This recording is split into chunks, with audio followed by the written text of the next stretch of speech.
Hi, you guys, and welcome back to the Soul Ecosystem Podcast. I am your host, Anna Rising, and today we are diving into more soul contracts using the Soul Matrix modality. And just a reminder, the Soul Matrix modality is a combination of Jewish mysticism, tarology, and numerology.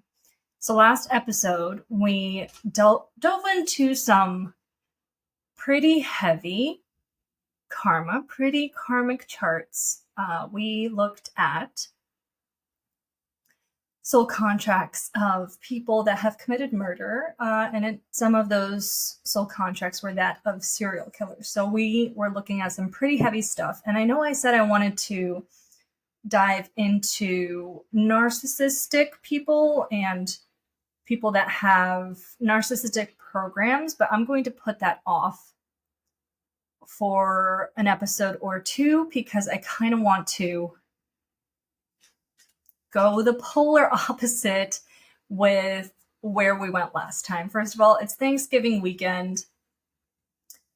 We're starting to get into festive moods, getting into the holiday spirit. I think we had a little bit of enough negativity, or at least I did, from the last episode. It was rough going there for a second. I immediately regretted looking into their soul contracts. So we are going in the direct opposite, the exact opposite this episode. We are going to be looking at women that have changed history, very prominent historical figures. And we are specifically going to be looking at Marilyn Monroe, Sylvia Plath, Princess Diana, Audrey Hepburn, and Jane Austen.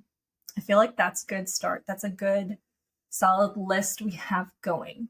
And when I tell you that, I don't know why I'm still floored when I open up their contracts, but when I tell you that I was absolutely floored when I looked at Jane Austen's chart, let me tell you.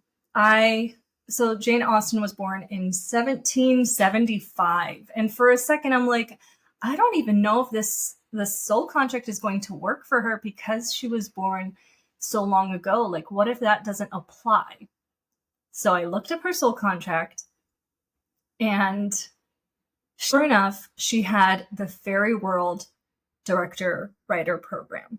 And of all of the programs that Jane Austen could have, that one was like surefire. She has published so many books, so many of which are still very much a part of school curriculums and just very famous, very well known, widely known, especially for somebody that was born. I mean, she was born in 1775. I didn't even know that she was from the 18th century. I didn't even know she was that old. So just to give you guys a little idea of what kind of people have the Fairy World Director Program, James Cameron, J.K. Rowling, Kate Winslet, really, really genius people that have talent, are super talented, very good with words, very creative, very intuitive, and they live in a different world. They have this skill where they can create their own world and dive into it and experience it like reality. I think Tim Burton would definitely have this in his chart. I haven't looked into Tim Burton's chart yet, but I'm theorizing that Tim Burton would have that because he has a very distinct energy. He has a very distinct niche and style, you know? So when I saw that she had the Fairy World Director Program, I'm like, okay, I know that everything else in this soul contract is going to be spot on because that is absolutely wild. I was really wondering there for a second if this would still apply to somebody that was from the 18th century, and it definitely did. So that knocked my socks off, and we are going to touch on her contract. Another soul contract that kind of threw me for a loop was Audrey Hepburn's. I'm going to start off with Audrey Hepburn's chart and really dig into it as the first chart we go over today because of how small it is. Audrey Hepburn was born May 4th, 1929, and her past life was that of either a child that died very, very early on, she was very, very little, or she died in the womb. So her present life, when she was alive, she would experience things like being very, very innocent, having this childlike curiosity and this childlike playfulness, and this rush, this desire to experience everything there is to experience, because they have this soul memory of dying so early on last time. They want to go through everything, see all the sights, like smell all the smells, taste all the tastes, because they have this fear that they're not going to be able to experience that because their incarnation will be cut short like last time. And thinking about Audrey Hepburn's image and the roles she portrayed, the movies she made, I feel like that checks out very well, because she was kind of known for this, for her innocence, her like doe-eyed look. And I feel like there was a lot of play to her, a lot of childlike play where she kind of didn't take anything too seriously and let herself play around with different things, play around with the things that she enjoyed in life and whatnot. So, because she had that past life, she may live as intensely as possible to kind of experience all of the extents, all of the extremes, perhaps, that life has to offer. This is not to mean that she's going to go to dangerous extremes or risky extremes, but there is this inherent rush to experience what there is to experience. In regards to her approach to life and the kind of situations that may play out in her life, she had this approach of attachment. So she had this strategy to attach to things. And signs that this was playing out are there's a desire to prove importance, there's sacrificing yourself in relationships, rejecting relationships and postponing having children because there's this fear that you're going to get so attached and perhaps something bad is going to happen. So there's this subconscious fear that's going on, that's underlying.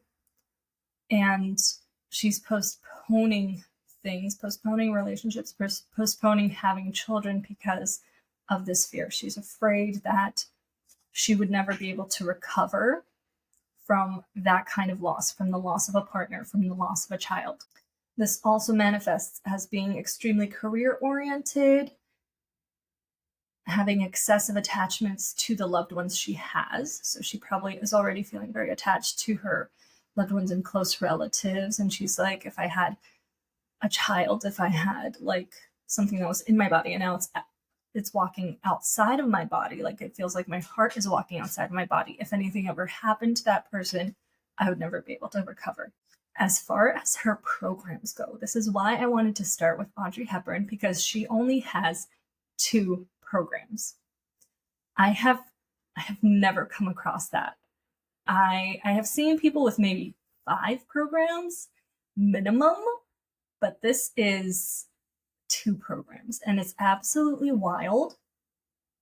I feel like she's either a very, very new soul or a very, very old soul. Either way, she's so mysterious. Like, I feel like her energy is so mysterious. You can't really quite pinpoint what's going on there. But the 2 programs that are popping up for her is Devaluation and the Fairy World Director program, which means that she is capable of like this intensely creative side where she can create her own entire world and live in it, like create something so distinctive, like J.K. Rowling. Like it's absolutely mind-boggling when you think about the amount of detail that woman put into the Harry Potter books. It's absolutely insane. But it explains why she has the Fairy World Director program. As far as the Devaluation program, I'm going to assume that she was operating from the positive in that program, especially later on in life. It really seems like she was in a positive state of being. The devaluation program talks about somebody who is very appreciative and grateful, like in their everyday life. They know how to appreciate what they have, they know how to appreciate their blessings, and they're in this state of gratitude that's really constant and consistent. And it also means that her relationships with her family are really strong and they're really healthy, and she has many friends and acquaintances and connections. On the negative side of devaluation, we see somebody that was bullied as a child, somebody that wasn't really recognized. They may have worked really hard on something and it was taken from them, like the credit was taken for what they did, and they may experience some self-esteem issues and some doubt as to their role and their importance and their significance in other people's lives and just in society.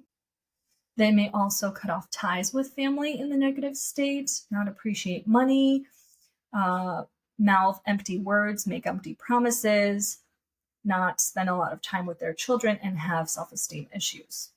So as far as programs go, there's little to no karma here. There's really not a lot of lessons here that are meant to be learned. So I can only assume, I'm just going to make an assumption and say that she's a really old soul that had a very specific mission in this incarnation, and she needed to blow up the way she did. She needed to get famous, and like that was just predestined for her.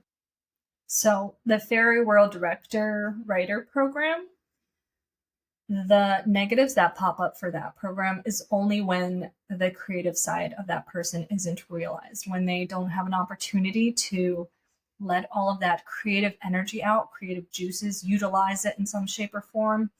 And it feels like Audrey Hepburn was actively doing that throughout her life with all of the movies that she was putting out.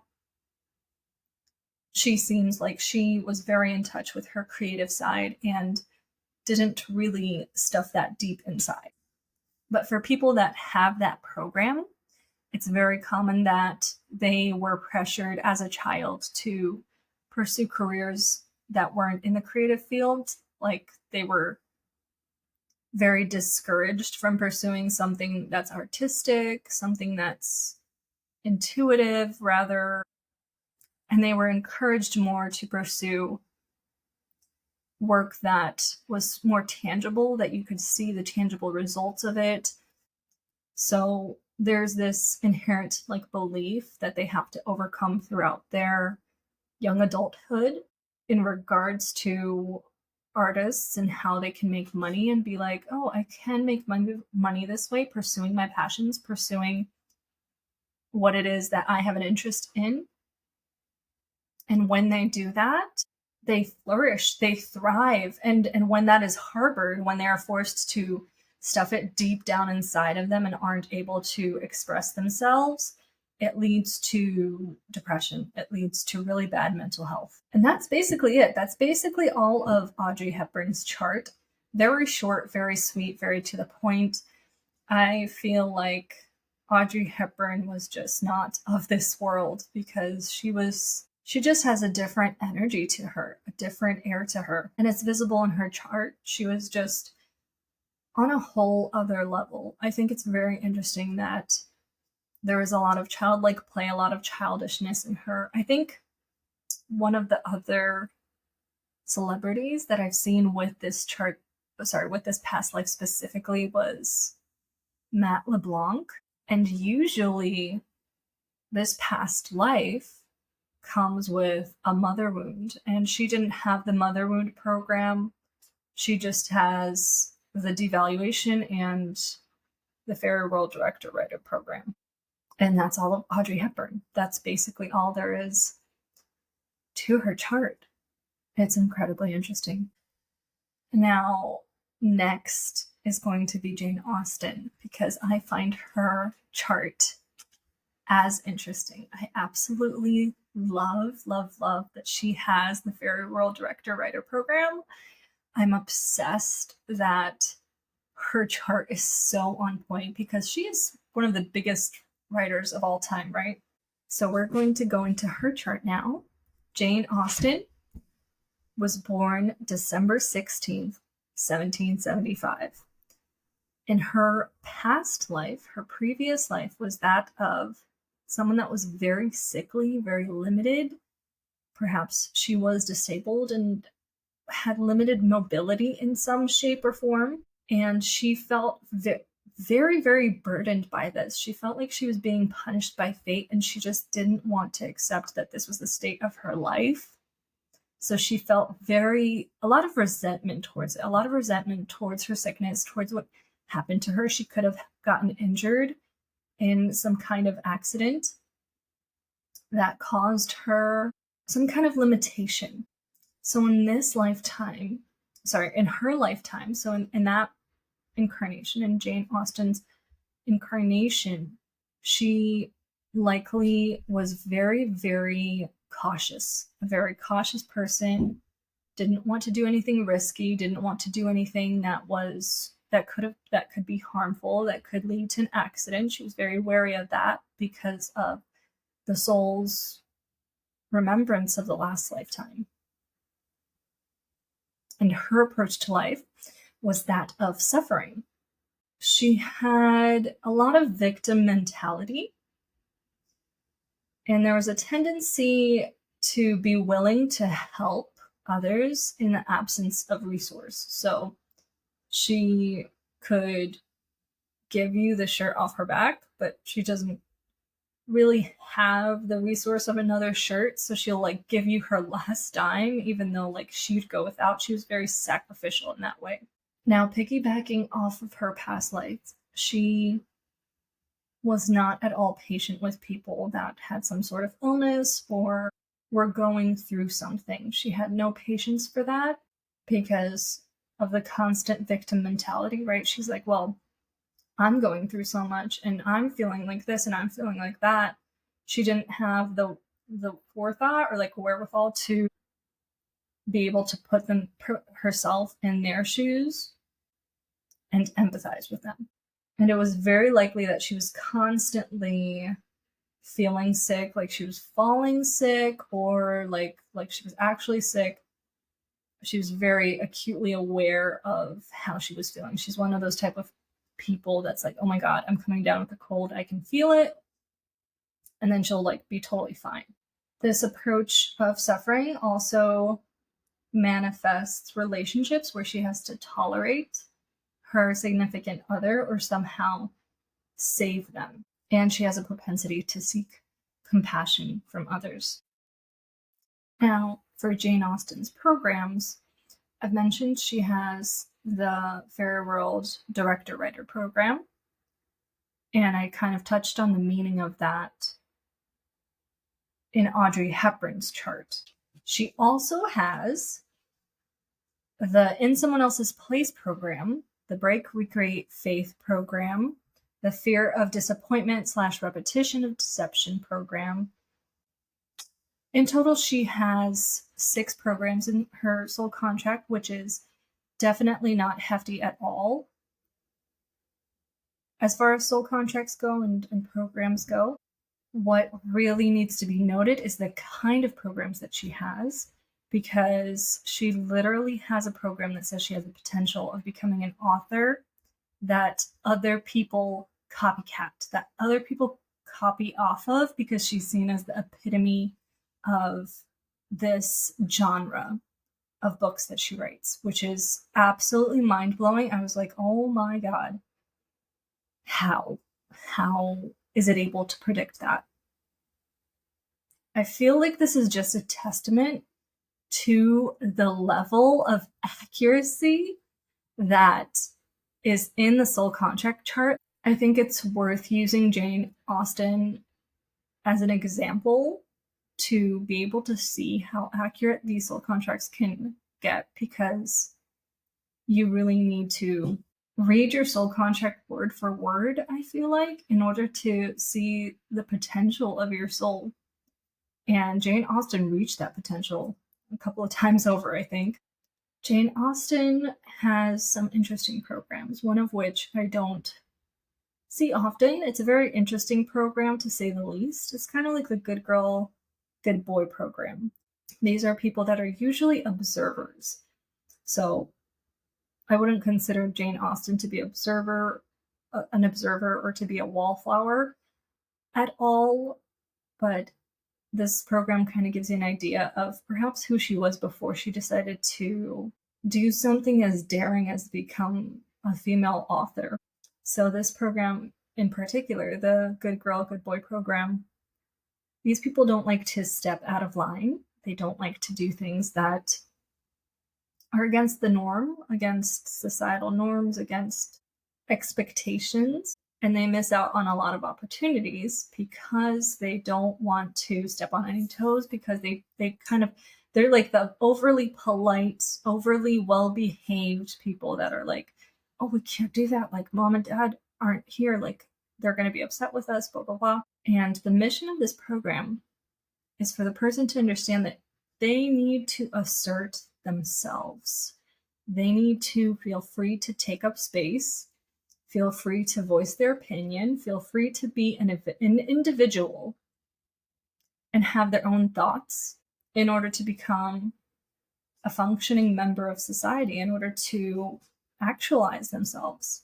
There's another program she has that is very, very interesting. And I feel like this may have really been about the gender and the expectations of genders in that time. I feel like this was a very big internal struggle for her. This program is called the In Someone Else's Place program. So she likely felt like she was in the wrong place, and she likely felt stuck. I see this as her feeling like, I wish I was born a man, because then I'd be able to write these books, and they'd be widely accepted, and I'd be able to say what I need to say. It wouldn't be judged so harshly or scrutinized, or even like so much more opportunities would be available to her. So people with this kind of program usually are afraid to get out of the role that they are in, even though it doesn't fit them, even though they know that somebody else could probably do the job better, but they're going to stay put and to kind of keep dreaming and wishing that they were somewhere else, keep dreaming and wishing that they were in someone else's shoes. And I feel like maybe a lot of Jane Austen's creativity stemmed from this light. This program is specifically designed to encourage the bearer of the program to experiment with changing places, changing roles, and allow others to do the same. And I think Jane Austen eventually did that. I feel like she eventually embraced that, look, I am who I am. I'm a woman and I have a lot to say. I have things that I need to put out, things that need to be created and birthed into the world. She also had a program called Break, Recreate the Faith. And it's quickly becoming one of my favorite programs because of what it does. I feel like this is like a feminist program, or somebody that is meant to break barriers and ceilings. So somebody that is going to be pointing out certain limitations that are put onto other people. She calls them out. She was meant to do that. She was meant to call people out. She was meant to point out disparities, point out things that are unfair, point out ways that people are being mistreated, point out ways that other people are mistreating other people, and call them out on it. Now, this manifests as somebody that continuously pesters their partner to improve, to do better, to be better.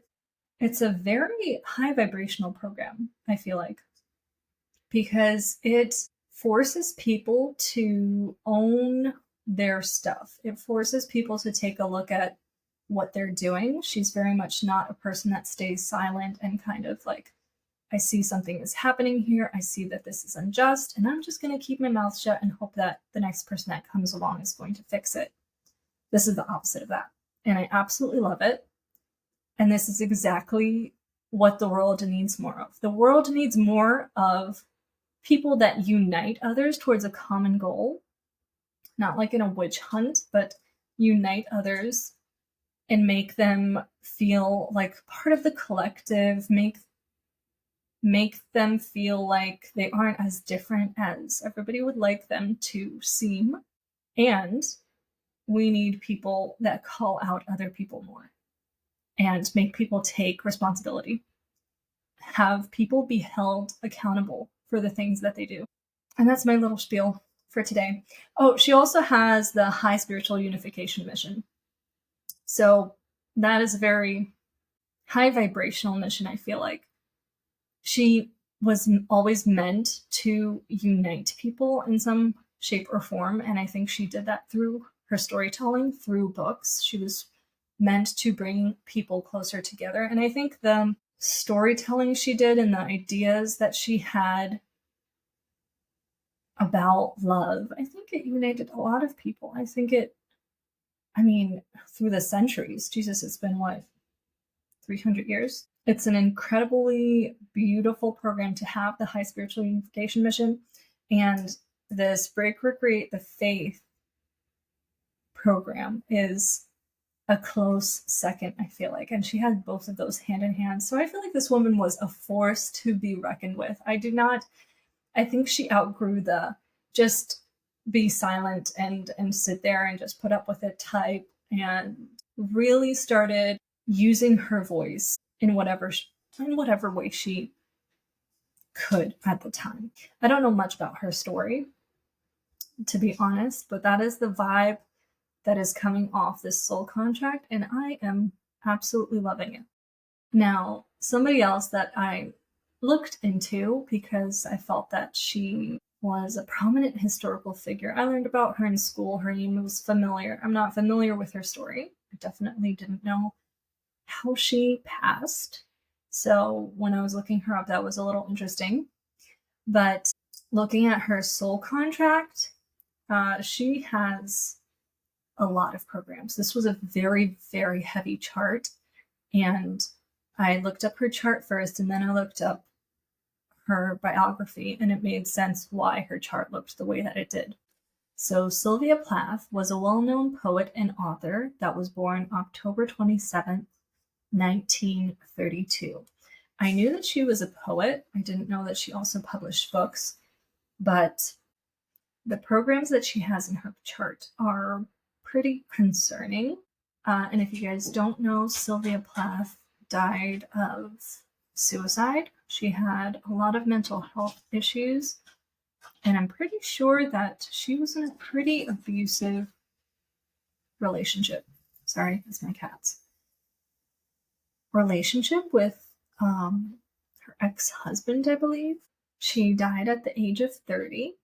And some of the programs that immediately stand out to me is the Excitement Risks Adrenaline program, which is essentially a program of somebody that is pretty fearless.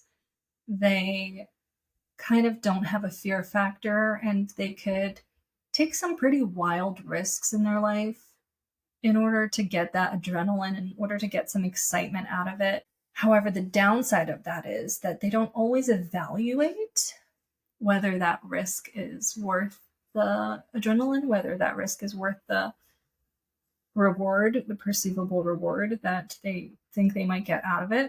When it's manifesting in the positive, it's relatively harmless. It just means that you're up for anything. You're very easygoing, very go with the flow. But there's this propensity to kind of try to mask your weaknesses and your shadow side. And when you feel like you've been really battling that mentally, you get tired of it, and you might have like a little breakdown and try to find that adrenaline, try to find something exciting that's going to make you feel better. And in the negative, this person doesn't really appreciate their reality. They might not like something about their reality, and they can't really get out of that headspace where they see that something is wrong. So that's a program that's a little bit difficult. I see it very often with celebrities that struggled with some sort of addiction. So that's a little bit concerning. But there's also a program of revenge. So this is somebody that likely holds on to grudges. This is somebody that likely is very sensitive, and if they feel that somebody has offended them in some way, they're kind of going to muster and like let it let it fester in their head what they could have said to them to like get back at them, like what kind of snide remark they could have said. And the more they start thinking about it, they're like, oh, I should have said this. I should have said this back to them. The more resentment builds up. And what ends up happening is they might act on this little revenge plot. They might plot to do something in order to get back at them, and then they might act on it. So I think somebody else that has the revenge program is Taylor Swift. And it's very interesting that she has an album called Revenge, or a song called Revenge.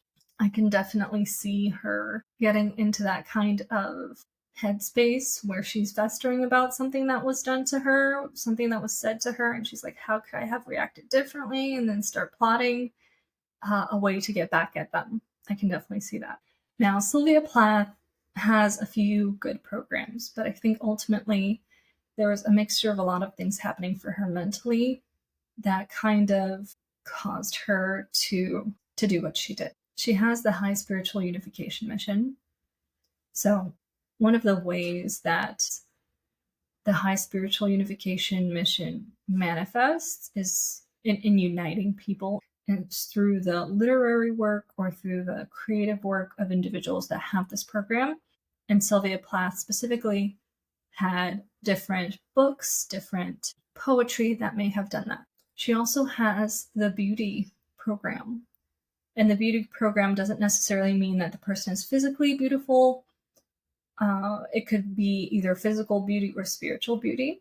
But with the beauty program, it's a blessing. It's not necessarily a program that you have to up level, although it does come with some warnings. So for the beauty program, it speaks to how you should really prioritize in doing inner work and evolving yourself spiritually instead of trying to make money off of being beautiful, trying to get something out of someone because you're beautiful.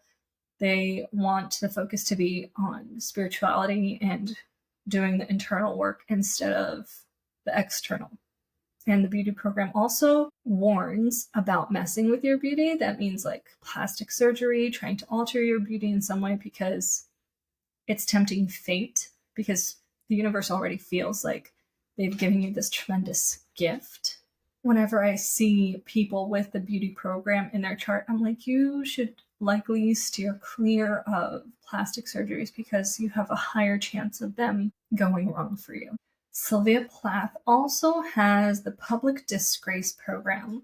So we've talked about that program a little bit before, but essentially it's the program that means at one point of your life or another, you're going to have this fall from grace, either from your close loved ones and family, immediate family, or extended family, or on a much larger scale where society kind of starts looking down on you, kind of starts disapproving of something that you did. I'm not going to mention all of the programs that Sylvia Plath has because there's a lot of them. She has 11 in her chart, but I will mention two more.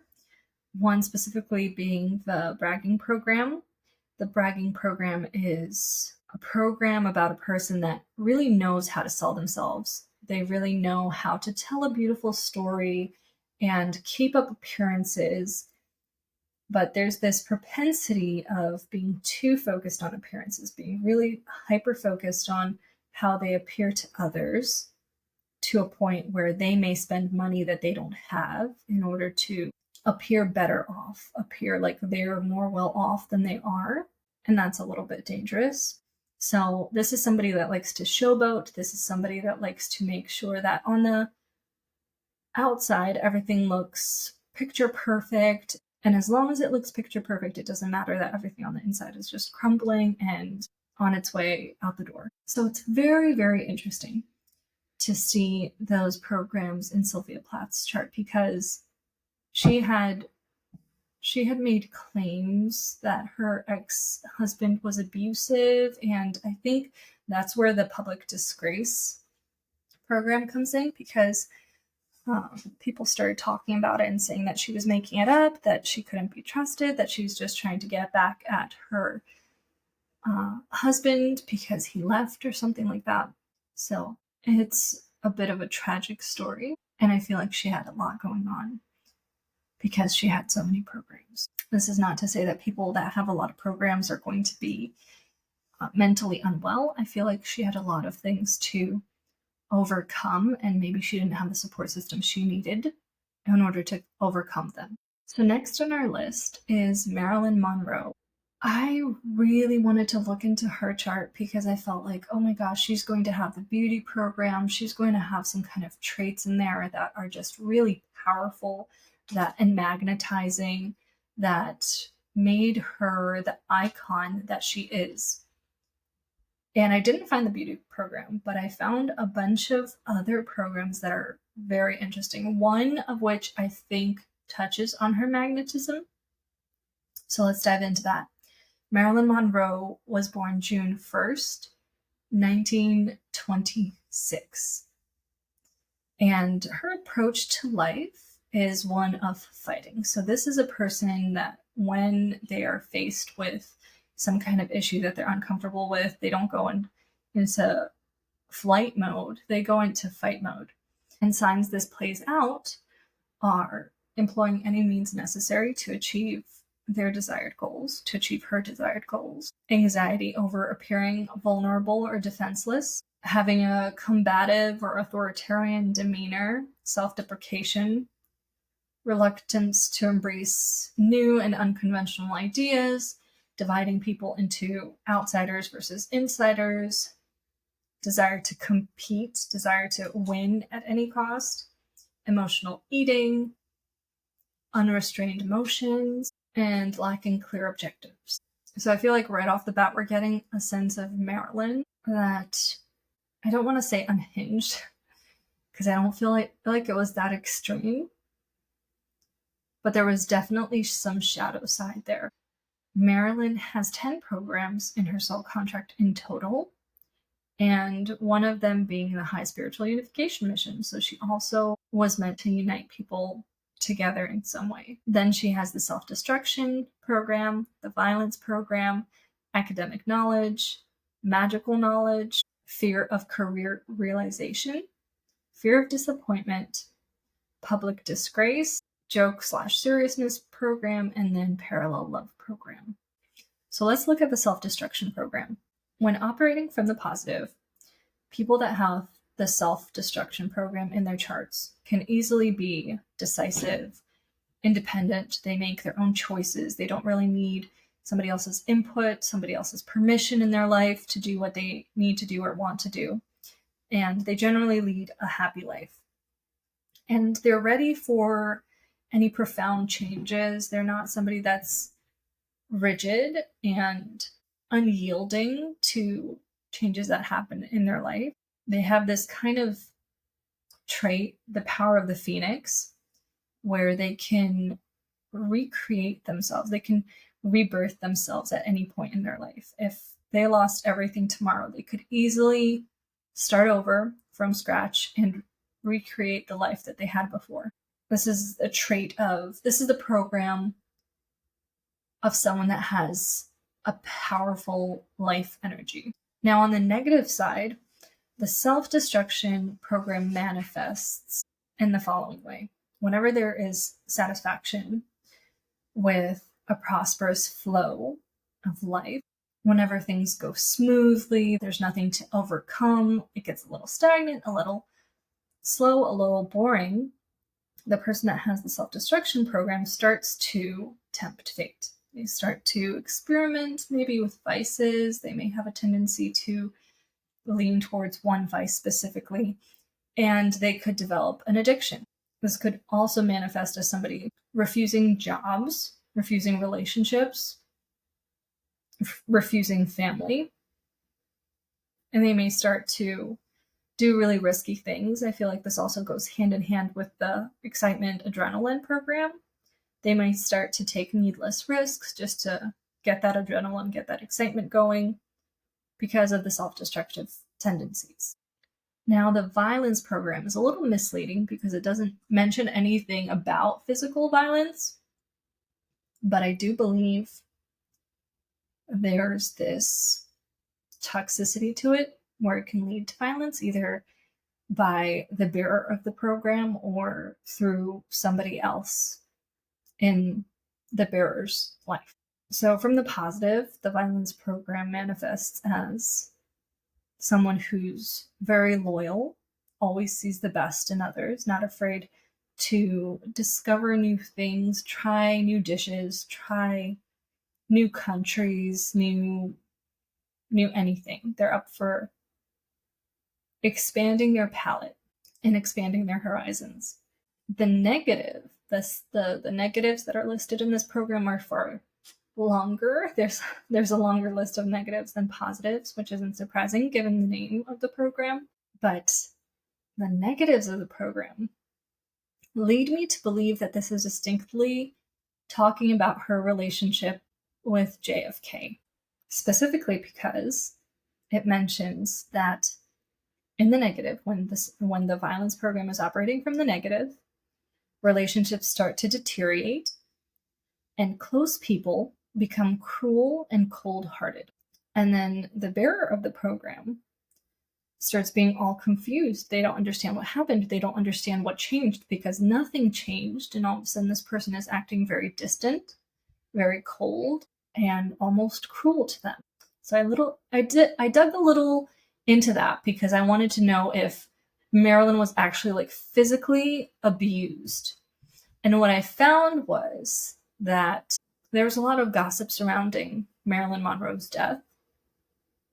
Some people theorize that the Kennedys had something to do with Marilyn's untimely death. I don't know who actually said this, but somebody said that JFK grew tired of Marilyn and kind of pawned her off to his brother, and then she carried on some kind of a relationship with his brother.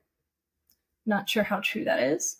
This may have been what happened. This may explain what happened between JFK and Marilyn Monroe in regards to her soul contract because of this thing where she's going to have a relationship deteriorate and she's going to have no idea what happened because nothing changed, but all of a sudden this person is acting cruel and cold to her. And the outcome of them reacting this way, of them completely shutting her off and like kind of pushing her aside, the outcome of that leads to the bearer of the program needing to change their circle of friends, their social circle.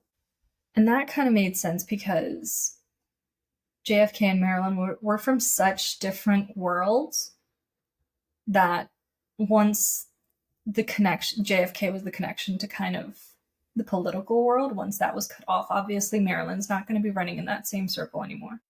So one of the other programs in Marilyn's chart that I wanted to touch on, because I feel like it explains her magnetism, it explains the inexplicable hold that she had over a couple of generations, is the magical knowledge program.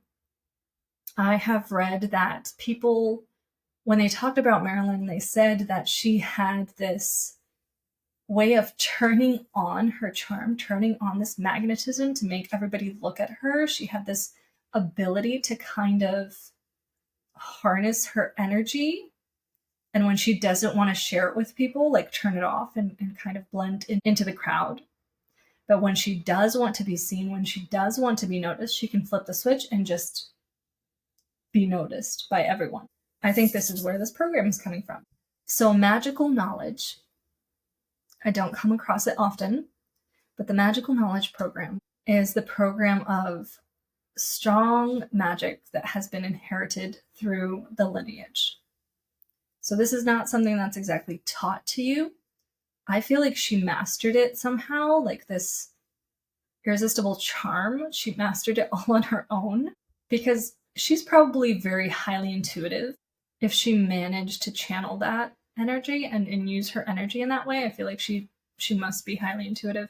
So there's strong magical abilities there that aren't easily accessible, readily available to other people. I feel like that's where the magic that is Marilyn Monroe comes in. And this program, when operating from the positive, it talks about how the bearer of this program is very sensitive to matters of the family. They kind of have this idealist view of the family, this idealization of the family.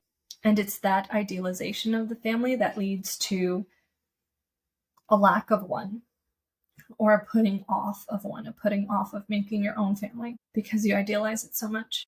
Now, Marilyn also has the public disgrace program, which is probably talking about around the time news of her and JFK came about, and when that gossip started spreading. I feel like that may have been the time she kind of had this fall from grace. She also has a parallel love program. So parallel love doesn't always talk about relationships, like relationship love. It could be two interests that you're passionate about, but ironically enough, I think it's talking about the JFK brothers, because there was rumors that she had a relationship with both of them. I think the parallel love program touches on that because it literally in the program says that there is this choice that somebody has to make between two options. Sometimes it's actual like options between a potential partner, and other times it's between like a partner and a career. Like, think of a woman that just got her dream job in New York and she has to move out of her small town and leave behind her high school sweetheart, and she struggles with that because she has to make this incredibly difficult choice whether she wants to pursue her career or whether she wants to stay with her partner. That's the vibe I get off of the parallel love one. But for Marilyn Monroe specifically, I think this might be two love interests. And if it's not the JFK brothers, maybe it's Joe DiMaggio and JFK. Not sure. Throwing it around. We can't really ask her. But I read that and I'm like, oh my God. I think it was two people. I think it was two people that she had to kind of choose between. And if JFK really started being cruel and cold to her, then really she shouldn't have had a problem with that choice. Another program that I wanted to touch on before we start wrapping up is the fear of disappointment / repetition of deception program. So when that program pops up in soul contracts, that usually means that this person was betrayed in some way. And it's usually through infidelity. So it means that somebody was unfaithful to that person. I wasn't able to find any relationships where Marilyn said that she got cheated on. Like, I didn't find any information on that, but I wouldn't be surprised at all if that was the case. I don't think this is talking about her infidelity with JFK. I think she was betrayed in some shape or form because this program is about not trusting people anymore. This program is about being lied to again. So now she has this very difficult time trusting people, probably trusting men. And I thought that was interesting. I tried to find out who it was out of her love interests, and I couldn't find anything about it. But maybe one of you guys could. So I don't remember if I talked about doing Princess Diana's chart, kind of reviewing it. I did review it on my Instagram page and went through all of her programs. And I wanted to touch on it today just because of the vibes I get off of that contract. I felt like it was a really good kind of segue into something positive, into a much lighter contract than what we did in the last episode. And I'm going to touch on it a little bit, a little tiny bit, because I love Princess Diana. And she has some really good programs. She also has the fear of disappointment / repetition of deception program. And if anybody knows anything about her story and her husband and his infidelity, that checks off right away. So I think that just proves the case with Marilyn Monroe, likely being betrayed at some point and experiencing that betrayal and having a hard time trusting people. Now, funnily enough, Princess Diana also has the parallel love program.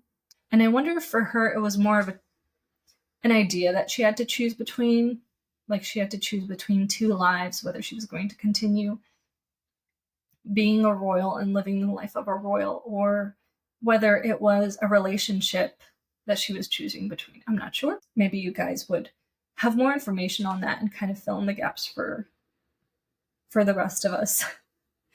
Feel free to do that if you guys ever see that something checks out, if somebody's soul contract has a program and I don't mention specifically how that program has impacted their life, and you know something about that person, feel free to mention it in the comments. So Princess Diana also has the High Spiritual Unification Mission. And I can't think of a better example for what the High Spiritual Unification Mission does. She was very much about uniting people. She was very much about not seeking things that are different, not seeking differences, not labeling people and saying, oh, these are not people like us. We should separate ourselves from them and not associate ourselves with them. She was very, very much unifying.